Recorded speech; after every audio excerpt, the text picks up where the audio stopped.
여러분은 과거에 또는 어릴 적에 가치 없다고 생각하거나 또는 남에게 말하고 싶지 않는 부끄러운 일 또는 숨기고 싶었던 일들이 지금에 와서는 참 내게나 또는 다른 사람에게 유익한 것으로 바뀐 것이 있습니까? 우리나라나 전 세계를 보게 되면 성공한 사람들이 대체적으로 자기가 잘난 것 가지고 성공한 것보다는 이런 자기가 남에게 숨기고 싶은 일, 또 부끄러운 일들이 동기가 돼서 여러 사람들에게 좋은 영향을 주어서 성공한 사람들이 많은 것 같습니다. 가까운 예를 든다면 코미디언들을 보시게 되면 거의 자기의 어떤 약점을 가지고 많은 사람들을 즐겁게 합니다. 뭐 자기 못생긴 거라든지 뚱뚱한 거라든지 아니면 말을 바보같이 하는 걸 가지고 많은 사람들에게 재미를 주죠. 스티븐 스필버그라는 이 세계적인 감독이 있는데 이 사람은 유대인입니다. 그런데 그의 부모님들이 미국으로 이민을 갔어요. 그래서 이 스티븐 스필버그는 어렸을 때부터 학교에서 동급생들에게 따돌림을 당했습니다. 유대인이란 이유로. 그리고 신체적으로 괴롭힘을 당했어요. 스티븐 스필버그는 어렸을 때부터 그래서 참 소외라는 거에 대해서 또는 인간관계에 대해서 많은 생각을 했습니다. 그래서 그가 나중에 영화 감독이 됐는데 그의 영화에는 항상 이런 소외당하는 거, 또 인간관계에 대해서 항상 이렇게 그 영화에 녹아져 있고 소재로 쓰는 경우가 많습니다. 그의 대표작이 많은데 그 중에 뭐 E.T.라든지 또는 스타워즈를 보시게 되면 항상 그 안에 소외당하는 사람들이 있어요. 이처럼 자기의 어떻게 보면 남에게 말하고 싶지 않는 거거든요. 마음의 상처고 이런 것들이 스티븐 스필버그로 하여금 아주 세계적인 감독으로 이렇게 성장할 수 있도록 어떤 중요한 소재거리가 된 것입니다. 여러분은 혹시 그렇게 이렇게 남에게 부끄럽거나 또는 가치 없게 생각했던 것들이 이렇게 뭐 대단한 큰 성공은 아니지만 지금은 나에게 참 유익한 것이 됐다, 또는 다른 사람에게 유익한 것이 됐다 하는 것이 있습니까? 저는 참 어디 가서 말 아직도 잘 안 하는 게 있습니다. 여러 가지가 있는데 그 중에 하나가 제가 음악을 했다는 거예요. 한 4년 동안 전문적으로 음악을 배웠는데 음악을 좋아했습니다. 그런데 참 제가 음악에 재능이 없다는 것을 확실하게 깨달았어요. 박자감각이 없어요. 이제 보니까 저희 아버지를 제가 닮은 것 같아요. 그래서 음악을 중단했어요. 저는 참 잘했다고 생각합니다. 그런데 음악을 전문적으로 배운 것도 참 잘했다고 생각을 해요. 지금 목회하는 입장에서 보게 되면 그게 참 도움이 됩니다. 제가 이 찬양하는 것을 좋아했던 분들이 많아요. 그런 것들이 다 이렇게 음악이 하든 배경이 된 것도 많고요. 또 사람이 이렇게 클래식을 안다는 것은 좀 매력 중에 하나이기도 합니다. 그런데 아직도 잘 누구한테 말 안 합니다. 뭐 자랑거리도 못 되고. 예. 또 제가 어렸을 때부터 부끄러워서 숨기는 것이 있었습니다. 그게 뭐냐면 바로 성경책과 교회 다니는 겁니다. 왜 이렇게 어렸을 때부터 교회 다니는 게 그렇게 부끄러웠던지, 교회 갈 때 성경책 들고 가잖아요. 그러면 숨겨서 갑니다. 누가 볼까봐. 왜 그렇게 그게 부끄러운지 몰라요. 그래서 뭐 목욕탕 가방 그런데 넣어가지고 다니고 그랬었습니다. 친구들이 놀리더라고요. 교회 다닌다 그러면 좀 비상식적이고 비과학적인 것으로 막 보이기도 하고. 물론 지금은 그렇지 않습니다. 지금은 정말 저뿐만 아니라 온 인류를 구원하시는 말씀이 바로 성경 아닙니까? 그리고 이 말씀을 가르치고 전파하는 것이 교회죠. 정말 이것이 정말 내게 가장 소중할 정도뿐만 아니라 영혼을 구원하고 인류를 구원하고 또 오늘 내게 이게 복이고 이 복이 어떻게 오는지 성경에 기록되어 있기 때문에 지금은 부끄럽게 생각하지 않고 오히려 가르치고 전파하는 사람이 됐고 지금은 여러분과 함께 이 주님의 교회를 같이 세워나가고 있지 않습니까? 제가 이 말씀을 드린 이유는 뭐냐면 오늘 본문에 별로 가치 없게 생각됐던 것이 있는데 그것이 지금 하나님 것이 되어서 중요한 의미를 전달하는 매개체가 됐기 때문입니다. 오늘 우리가 읽은 본문에 보게 되니까 모세가 40년 동안 잊고 살았던 가족들 또 그 민족들이 있는 이집트로 돌아가는 내용입니다. 그런데 제가 조금 전에 말씀드렸던 것처럼 우리의 어떤 시선, 초점을 끌어당기는 물건이 하나 등장합니다. 3번 등장하는데요. 그것은 모세의 지팡이입니다. 하나님께서 모세와 함께 이스라엘 민족들이 안 믿을 거기 때문에 그들이 믿도록 하기 위해서 3가지의 기적을 행하라고 말씀하시면서 그 기적을 행할 때에 모세 너의 그 지팡이를 가지고 그걸 잡고 하라는 거예요. 왜 하나님께서는 모세에게 그 지팡이를 잡고 하라고 했을까요? 마치 그 지팡이에서 능력이 나오는 것처럼요. 근데 그 지팡이에서 능력이 나오는 게 아니거든요. 그런데 하나님께서 그 지팡이를 잡고 기적을 행하라는 것입니다. 또 20절에도 보게 되니까 모세가 드디어 그의 아내와 그의 2 아들을 데리고 이집트로 돌아갑니다. 근데 그 돌아갈 때에 뭐라고 하냐면 모세가 하나님의 지팡이를 손에 잡았다라고 말하고 있어요. 모세의 지팡이를 모세는 뭐로 표현하고 있냐면 하나님의 지팡이라고 말하고 있습니다. 이 지팡이는 어떻게 생겼을까요? 제가 어릴 적에 할아버지랑 같이 산에 이렇게 이 나무하러 또는 그 농사 질 때 같이 다닌 적이 있어요. 그때 할아버지께서 지게를 메고 가셨거든요. 근데 그 지게를 멜 때는 항상 이 지팡이를 가지고 가셨습니다. 근데 그 지팡이는 지게를 세울 때에 쓰기도 하고요. 또 할아버지가 지게를 이고 일어나실 때 그 지팡이를 의지해서 일어나시더라고요. 그래서 그 지팡이는 산에도 가야 되고 또 할아버지가 들고 다니셔야 되기 때문에 굉장히 크지도 않아요. 그러면서 또 튼튼해요. 지금 모세는 양을 치는 사람입니다. 이 양을 치는 사람은 계속 돌아다녀야 돼요. 그러면서 이 짐승들로부터 양을 보호할 때 이 지팡이를 가지고 짐승들을 쫓아냅니다. 그래서 쉽게 휘두를 수 있어야 되고요. 또 들고 다닐 수 있어야 됩니다. 그렇기 때문에 우리 간혹 그 옛날 고전 동화 보게 되면 산신령이 나타나잖아요. 그 산신령이 꼭 뭘 들고 나타납니까? 지팡이를 들고 나타나잖아요. 그러면 그 지팡이는 되게 멋있어요. 크고요. 그런 지팡이는 아닐 거예요. 언제든지 휘두를 수 있어야 되고 들고 다닐 수 있어야 됩니다. 그래서 제가 보기에는 제가 어릴 적 할아버지가 지게 질 때 가지고 다녔던 그런 지팡이가 아닐까 생각됩니다. 그러니까 그렇게 대단한 게 아니에요. 평범한 지팡이. 근데 그 지팡이가 무슨 능력이 있다고 하나님께서는 그 지팡이를 잡고 기적을 행하고 모세는 이제는 그 지팡이를 뭐라고 부르냐? 하나님의 지팡이라고 부릅니다. 왜 하나님께서 그렇게 하라고 하셨을까요? 이 하나님의 지팡이라고 불려지는 이 지팡이는 무엇을 상징할까요? 사실 지팡이에서 능력이 나오는 게 아니거든요. 뭔가 하나님께서 의미가 있기 때문에 그 의미를 부여해서 이 지팡이를 붙잡고 하라는 것이거든요. 그렇다면 또한 오늘 이 시대를 살아가고 있는 우리들에게는 이 지팡이는 우리에게 어떠한 의미가 있고 무엇일까요? 오늘 우리에게는 하나님의 지팡이가 있습니까? 그러면 그 하나님의 지팡이는 무엇입니까? 이 얘기는 오늘 우리하고도 관계 있는 얘기거든요. 그것을 저는 여러분과 함께 이야기를 나누고자 원합니다. 본론입니다. 하나님의 지팡이는 무엇을 표징할까요? 본론 첫 번째입니다. 전능하신 여호와 하나님께서 모세와 함께 하신다는 뜻입니다.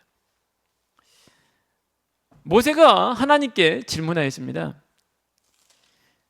제가 이스라엘 민족에게 가더라도 그들은 그들의 조상의 하나님이 저에게 나타났다는 것을 안 믿을 겁니다.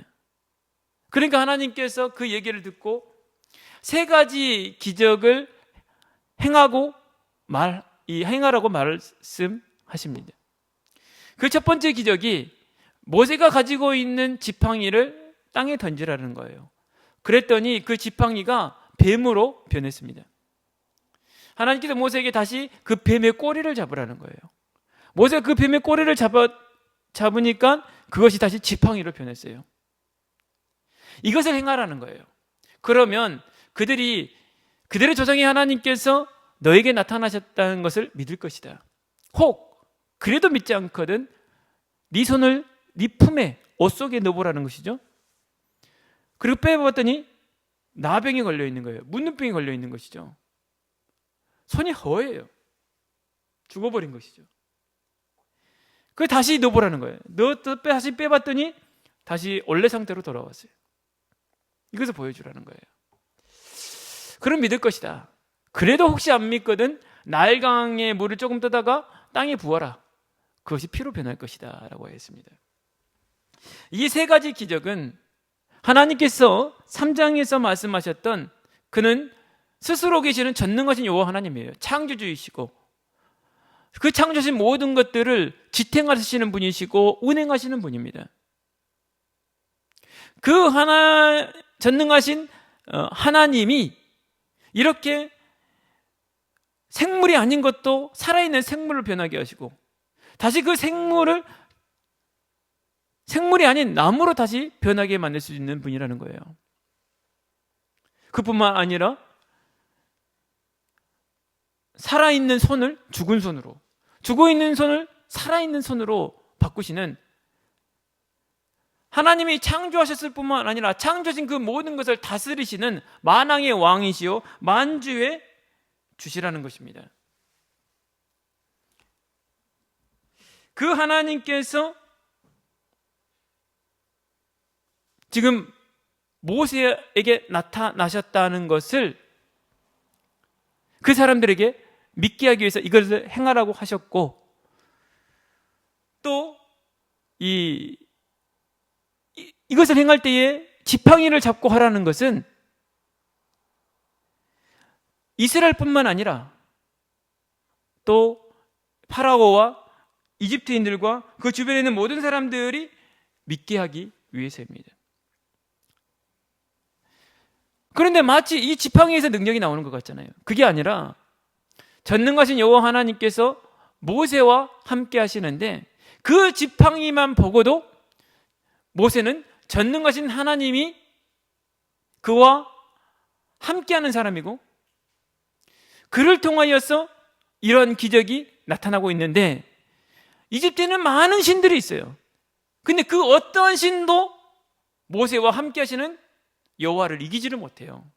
그들은 아무것도 아닌 거예요.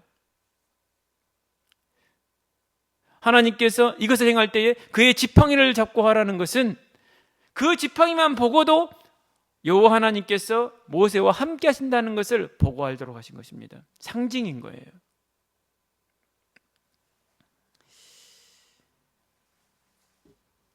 오늘 우리에게도 이런 하나님의 지팡이가 있습니까? 있다면 그것이 무엇일까요? 분명히 있습니다. 하나님은 우리와 함께 하시는 어떤 표징으로 주신 것이 있어요. 저는 그것을 오늘 결론에서 함께 나누기를 원합니다. 오늘 우리는 하나님께서 함께 하십니다. 그리고 반드시 기적을 우리에게 주셔요. 그 기적은 이유가 뭐냐? 우리도 믿을 뿐만 아니라 우리의 주변 사람들도 믿게 하기 위해서입니다. 모세가 하나님께서 내게 나타나셨다 하더라도 그들 이스라엘 민족이 안 믿을 거라는 거예요. 그렇기 때문에 하나님께서 이 기적을 행하라고 말씀하신 거거든요.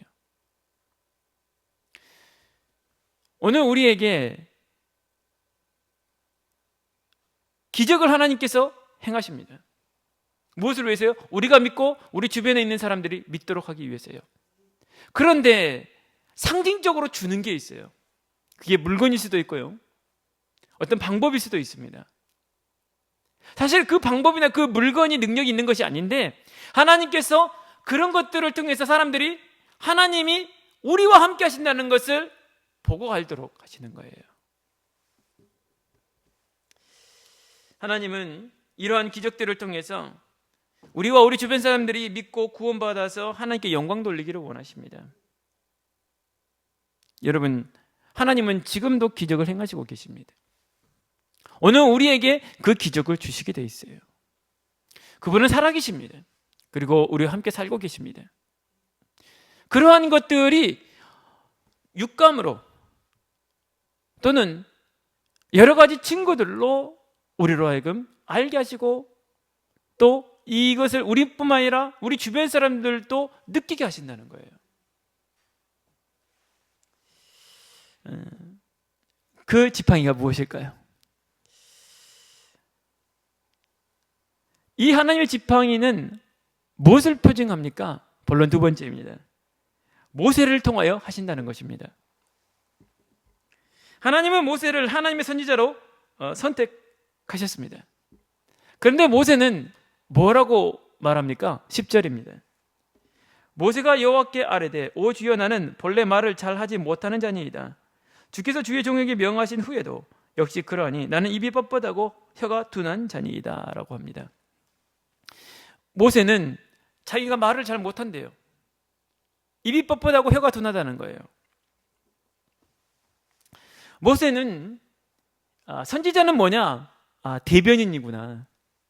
하나님의 말씀을 받아서 대신 가감없이 전달하는 거구나. 그래서 말을 잘해야 되는구나 생각을 했습니다. 모세는 파라오의 궁에 있었기 때문에 대변인이 어떤 거라는 것을 이미 알아요. 그들은 파라오를 대신해서 여러 관료들이나 또는 백성들에게 대신 말을 전하는 자예요. 우리도 보게 되면 각 국가기관이나 또는 정당이 대변인들이 있죠. 어떤 사람들이 대변인을 합니까? 말 잘하고 똑똑한 사람들이거든요. 그래서 그런 사람들이 대변인을 하는 거예요. 그래서 모세는 하나님의 선지자는 말을 잘해야 되겠구나 생각해서 저는 말을 못합니다 라고 말한 것이죠. 그랬더니 하나님께서 뭐라고 말씀하십니까? 11절입니다. 여호와께서 그에게 이르시되 누가 사람의 입을 지었느냐? 누가 말 못하는 자나 못 듣는 자나 눈 밝은 자나 맹인이 되게 하였느냐? 나 여호와가 아니냐?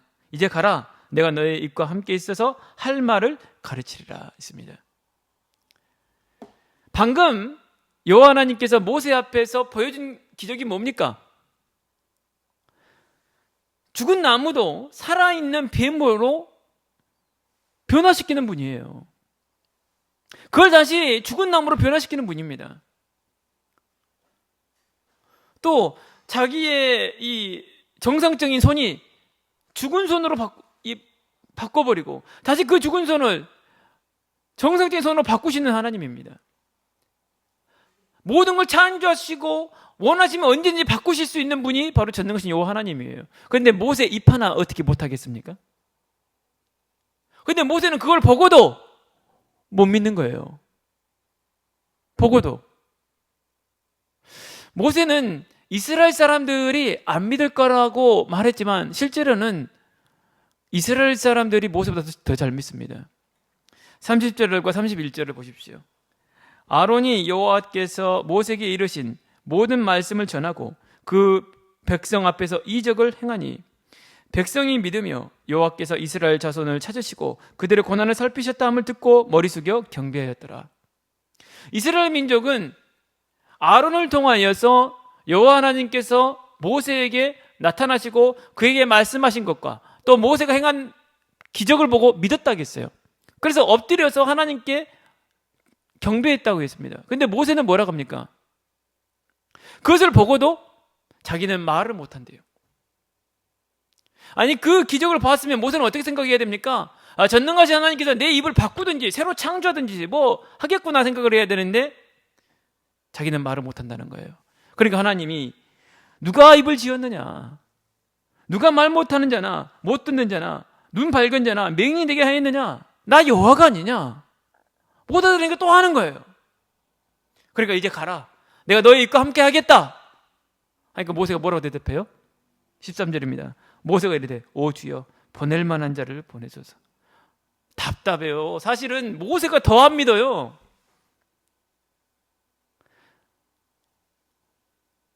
하나님 입장에서는 답답한 거예요. 아니, 보낼 만한, 이 말 무슨 말입니까? 어떻게 보면 모욕적인 말이에요. 하나님이 사람 잘못 봤다는 거예요. 아니, 하나님 그렇게 능력이 있어. 저는 안 돼요. 그 말이에요.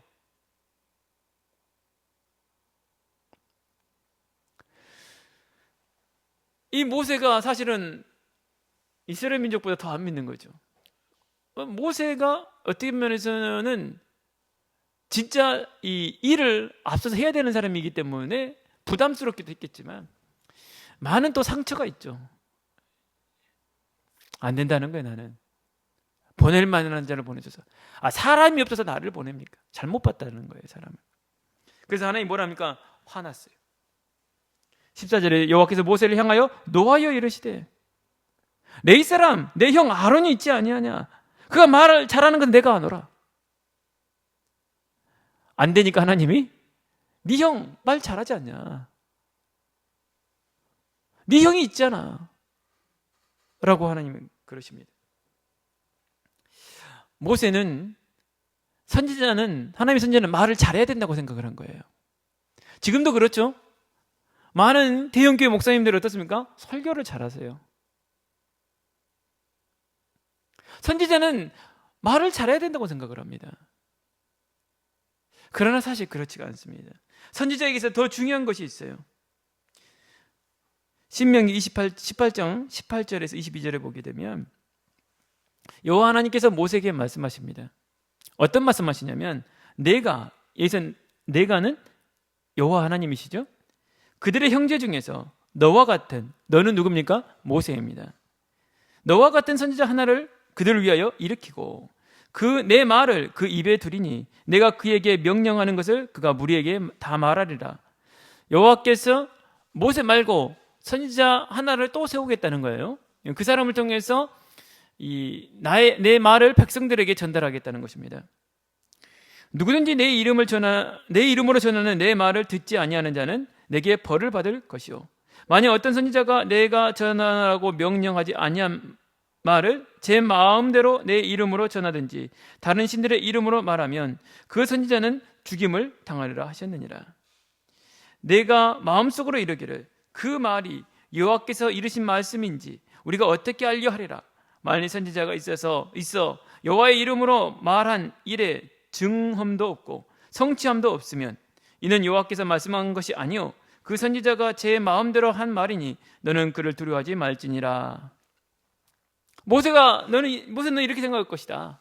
그 선지자가 하나님이 하신 말씀이라 해놓고 자기 마음대로 말해버리면 우리가 어떻게 하냐 이거예요. 그러니까 하나님이 그 선지자에게 말을 주셨다는 증거가 뭐냐? 그에게 그 말에 증거가 있을 것이고 성취함이 있을 거라는 거예요. 그러니까 선지자는 하나님이 주신 말씀을 전해야 돼요. 그것이 하나님이 주셨다는 증거가 뭐냐? 그 말의 증거와 성취함이 있다는 거예요. 그러기 위해서는 말 잘하는 게 중요하지 않아요. 그렇죠? 하나님이 그 입에 두신 그 말씀을 가감없이 전하는 게 중요한 것이죠. 말 잘해봤자 무슨 소용입니까? 말 잘하면 말씀에 증거가 있고 성취함이 있습니까? 아니에요. 하나님이 그 입에 두신 대로 그 말씀을 전하면 되는 거예요. 근데 모세는 어떻게 생각했어요? 세상 대변인 생각하고 말 잘해야 된다고 생각한 거예요. 저도 이런 고민이 많습니다. 설교 준비를 얼마만큼 해야 되는가? 기도보다 많이 해야 되는가? 그래서 사실 늘 설교 준비라는 게 부족함을 느끼죠. 뭐든 부족함이 없겠습니까? 저도 항상 이런 생각입니다. 설교를 얼마만큼 잘했냐가 중요한 게 아니고요. 오늘 여러분과 제가 이 본문을 통해서 하나님의 음성을 듣느냐 못 듣느냐가 중요한 거거든요. 하나님의 음성을 듣는다는 얘기 무슨 말입니까? 이 본문을 통해서 우리가 하나님의 말씀을 받아야지 그 말씀이 증거가 있고 성취함이 있거든요. 그런데 제가 여기에서 뭐랄까요? 제가 하고 싶은 대로 말해버리면 어떻게 되는 것입니까? 오늘 우리 교회에 하나의 말씀에 증거가 없고 성취함이 없는 거예요. 그러면 그 교회는 죽은 거죠. 제가 자꾸 이리 말했다가 저 말했다가 주와 서술어가 맞지를 않고 말을 떠듬고 설교가 재미가 없고, 사람들은 이 설교한 사람이 웃기면 좋아하거든요. 그럼 부흥이 빨리 돼요. 재밌으니까. 세상 강사들 보십시오. 다 웃긴 사람들이 인기가 좋아요. 그런데 제가 그렇게 설교를 하는데 말씀에 증거가 없고 성취함이 없으면 그냥 그 웃고 끝나는 거죠. 또 아주 확신 있게 멋있게 하면 그냥 그건 멋있게 하고 끝나는 거예요. 모세가 그렇게 생각했다는 것이죠. 말을 잘해야 되는데, 대변인이 말을 잘해야 되는데, 저는 입이 뻣뻣하고 혀가 둔해서 말을 못합니다. 오늘 여러분과 제가 혹시 제 설교가 재미없을 수 있습니다.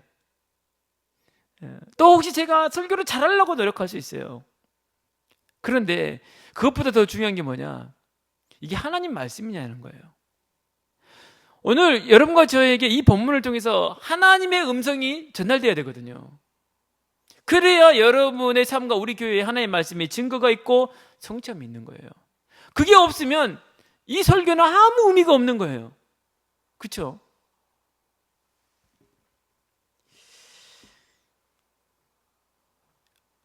우리가 출애굽기를 앞으로 쭉 읽게 되면 계속 반복되어서 나오는 말이 있습니다. 그게 뭐냐면 주께서 말씀하신 것 같이 되었더라예요. 여호와 하나님께서 모세에게 말씀을 주시면 모세는 그것을 아론에게 전달을 합니다. 아론은 그 말씀을 받아서 파라오와 백성들 앞에서 하나님의 말씀을 전달하거든요. 그런데 그 전달한 것이 그대로 되었다는 거예요. 주의 말씀과 같이 되었더라. 그래서 모세는 사실 말 잘 못해도 되거든요. 또 하나님께서 잘못한 게 문제가 될 것 같으면 바꾸실 수 있는 능력이 하나님입니다. 그래서 모세는 염려할 게 없는데 모세는 염려한 거예요. 아이고, 보낼 만한 자를 보내줘서. 자기 나름대로 현실을 안다고 한 말입니다. 그래서 모세가 안 되겠으니까 하나님이 말 잘하는 그의 형 아론을 주신 거예요. 오늘 여러분과 제가 사실은 모세와 똑같은 소명이 있습니다. 오늘 우리를 부르실 때 어떻게 부르셨느냐?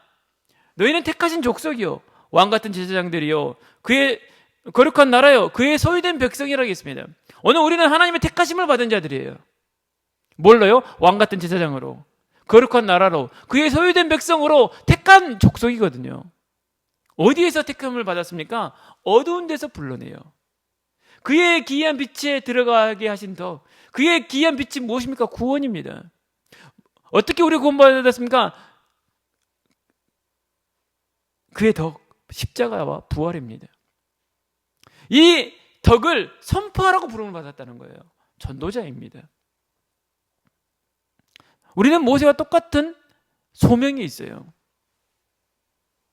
그렇다면 오늘 우리 또한도 이 복음을 가감없이 전해야 되는 책임이 있는 거예요. 근데 모세가 자꾸 못한다니까 하나님 화가 난다는 거예요. 왜? 제가 말을 못해요. 여러분, 전도는 말 잘할 필요 없습니다. 저도 이걸 모르니까 자꾸 누가 복음을 이상하게 전하면 막 고쳐줬거든요. 이걸 이렇게 해야지, 이거 이렇게 해야 되지 않습니까? 이렇게 말하세요, 저렇게 말하세요. 아무 필요 없어요. 전도자가 중요한 건 뭔지 아십니까? 오늘 말한 것처럼 전한 그 말씀에 증거가 있어야 되고 성취함이 있어야 되는 거예요. 앞뒤 말이 안 맞잖아요. 듣는 사람이 앞뒤 말 맞춰서 듣습니다. 왜? 자기가 똑똑하니까.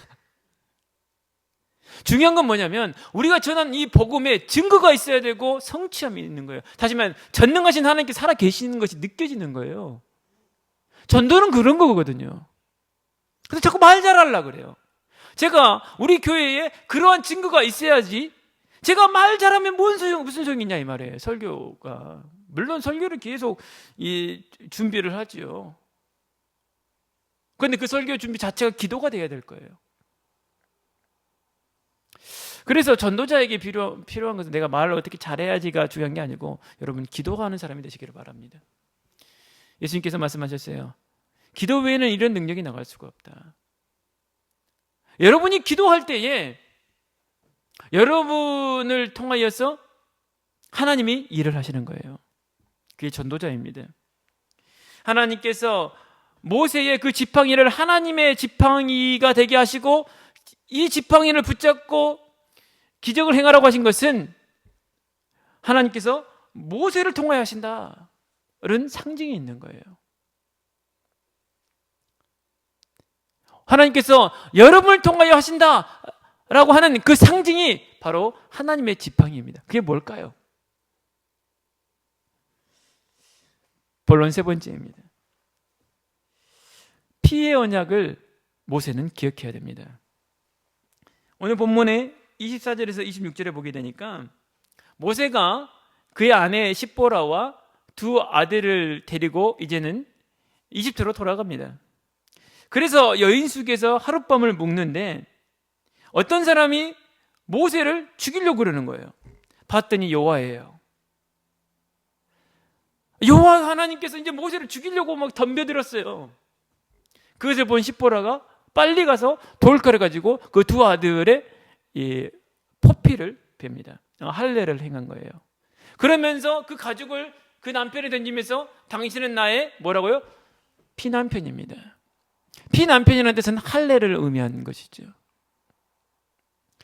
바로 하나님께서 아브라함과 언약을 체결하시고 그 언약의 표징으로서 아브라함의 집에 있는 모든 남자들 종까지도 할례를 행하라고 했어요. 그렇지 않는 자는 내가 죽이겠다고 했습니다. 그래서 아브라함 집에 있는 사람들 중에 이 하나님의 언약을 믿기 싫고 할례를 행하기 싫은 사람은 그 집에서 나가야 되는 거예요. 그 집에 있으려면 이걸 믿어야 되고 할례를 행해야 되는 것입니다. 그것이 바로 아브라함과 이삭과 야곱에게 행하신 그 언약의 표징인 거예요. 그게 할례입니다. 그것을 몸에 새겼다는 거예요. 그런데 모세는 했어요. 근데 두 아들들이 안 했어요. 근데 모세는 이 얘기를 십보라와 했을 겁니다. 두 아들하고도 했겠죠. 왜냐하면 두 아들은 벌써 성인이에요. 40년이 지났으니까. 그렇게 말할 수 있는 이유가 뭐냐? 십보라가 여호와께서 모세를 죽이려는 그 모습만 보고 그 당시가 얼마나 긴박했겠습니까? 근데 그 순간 보고 할례 때문이구나 생각하고 돌아가서 바로 돌칼로 두 아들을 할례를 했단 말이에요. 그 얘기는 이미 모세와 가족들이 할례를 해야 된다는 그 얘기가 이미 대화가 됐다는 것이죠. 그런데 무슨 말입니까? 간과한 것이죠. 뭐 그렇게까지 가볍게 생각한 거예요. 아직도 모세와 그의 가족들이 믿음이 어떻다는 거예요? 부족하다는 거예요. 그 이유가 뭐냐?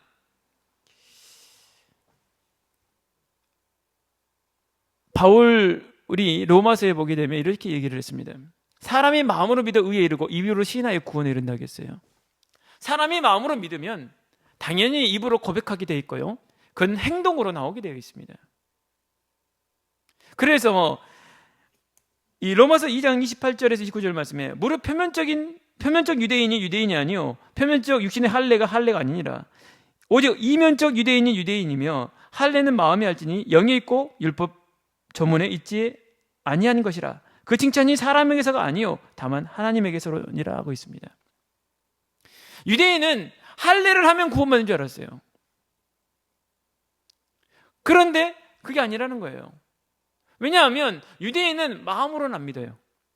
그러면서 할례는 해요.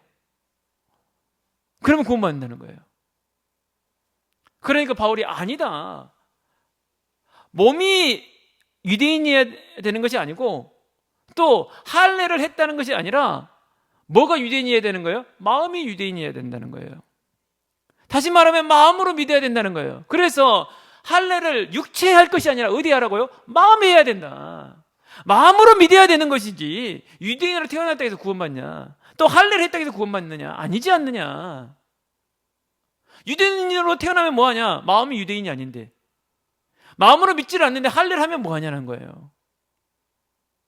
다시 말하면 마음으로 믿는 사람이 그것이 입술로 고백되게 되고 그것이 경외와 순종이라는 행함으로까지 열매가 맺어진다는 거예요.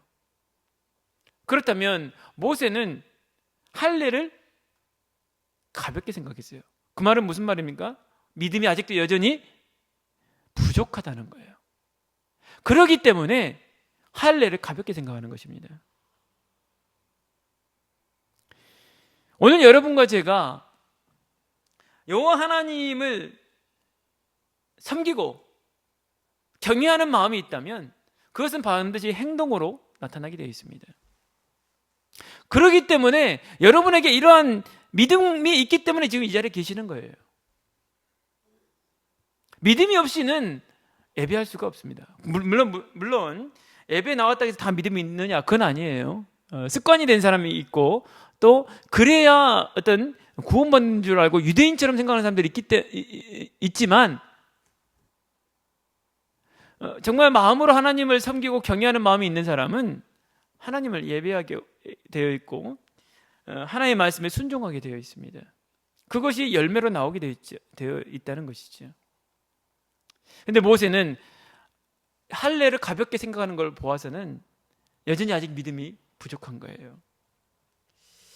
하나님께서는 우리가 하나님의 이 언약, 이것을 기억하고 정말 마음으로 믿기를 원하십니다. 그리고 그것이 순종으로 나타나기를 바라요. 여러분에게 정말 주님이 주신 이 말씀을 믿으시고 여러분의 삶이 성결하고 거룩하게 변화되기를 기도합니다. 예수님 말씀하셨어요. 나의 이 계명을 지키는 자라야 나를 사랑하는 자라겠어요. 여러분이 하나님을 경외하는지 뭘로 아느냐?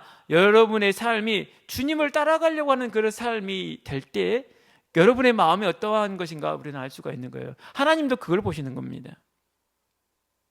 근데 이것을 잘못 이해하게 되니까 행해야 구원받는다고 착각하는데 그게 아니고 마음으로 믿는 것이 행함으로 나오게 되는 거예요.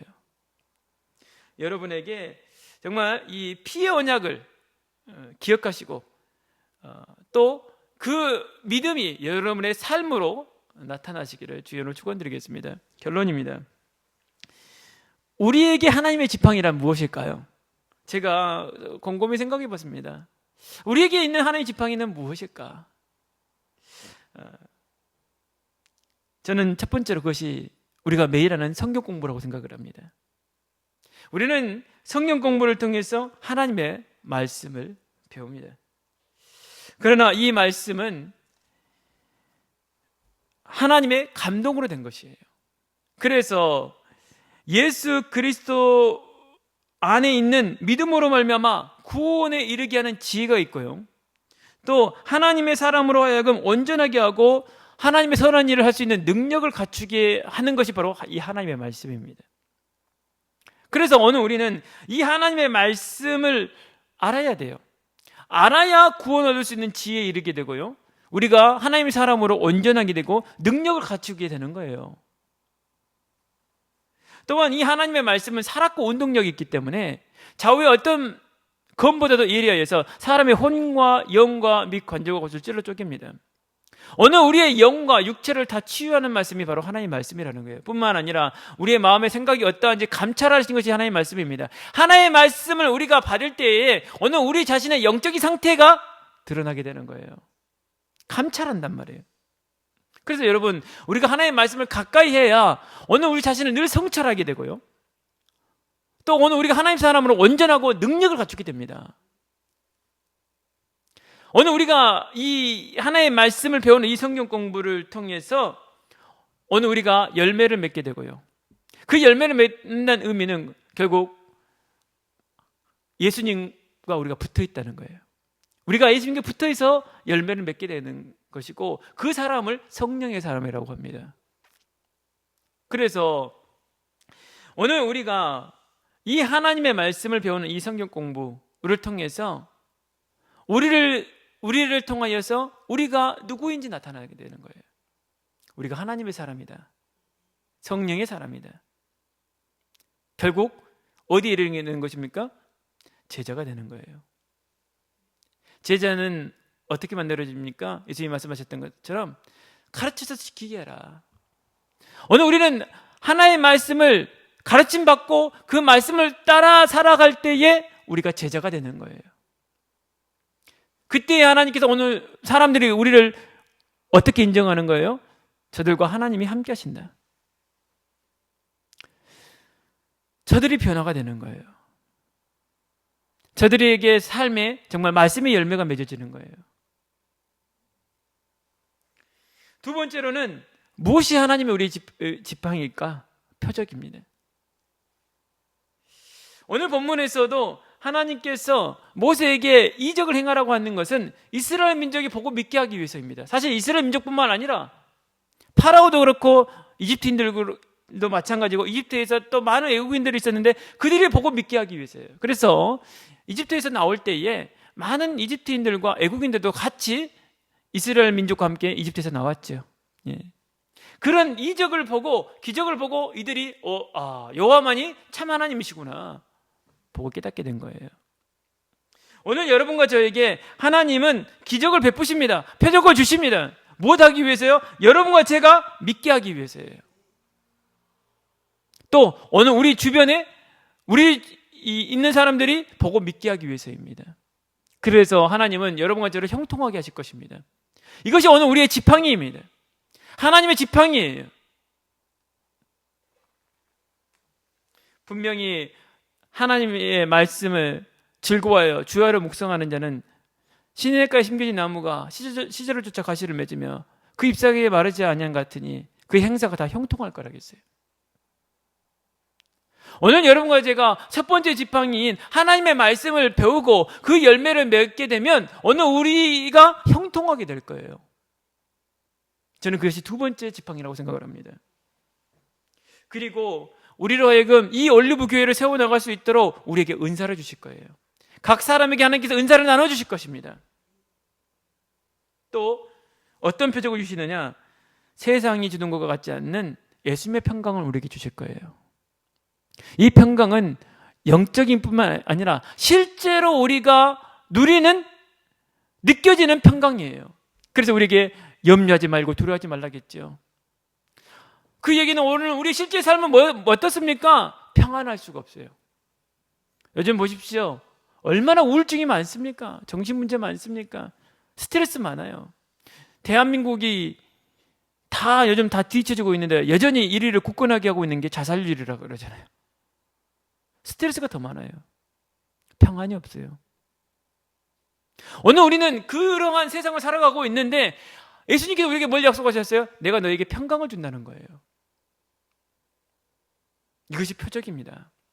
다 스트레스 받고 있고 다 정신병 걸려 있는데 오늘 우리에게는 예수님 평강이 있어요. 이것이 다른 사람들에게 하나님의 지팡이가 되는 거예요. 한 주간 동안 여러분 하나님의 지팡이를 손에 잡고 가시기를 주의 여러분 축원드립니다. 1, 2,